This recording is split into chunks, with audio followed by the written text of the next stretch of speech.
एक कहानी है, छोटी सी कहानी है, लेकिन बहुत ही आज के आज जो बहुत सारी घटनाएं घट रही है पति पत्नी के बीच में, तो ऐसे में ये कहानी जो मैं कहने जा रहा हूँ बहुत ही प्रासंगिक है। दो लोग रहते थे, मतलब पति पत्नी थे दोनों, और बड़े प्यार से रहते थे। पत्नी बहुत खूबसूरत थी, उसे चर्म रोग हो गया।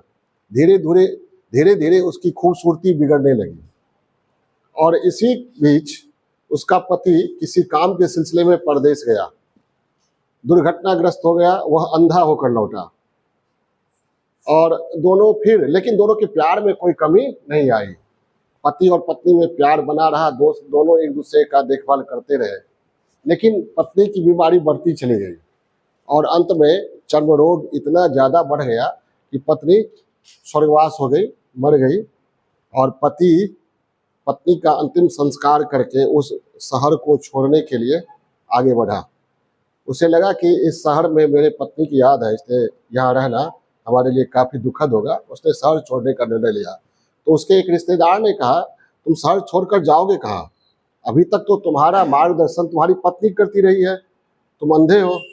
तो पति ने कहा, मैं अंधा नहीं हूँ, मुझे आँख है, मैं देख सकता हूँ, मैं अभिनय कर रहा था।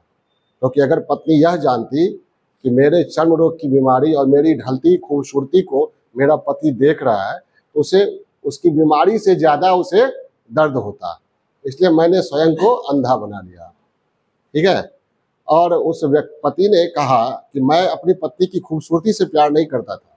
मेरी पत्नी जो मेरा देखभाल करती थी, मेरे से लगाव रखती थी, उस देखभाल करने और लगाव करने वाले भावना से प्यार करता था। तो प्यार बाहर से नहीं होना चाहिए, कहाँ होना चाहिए? अंदर से होना चाहिए। ठीक है। यौवन हो, सुंदरता, वो तो धीरे धीरे क्या होती है?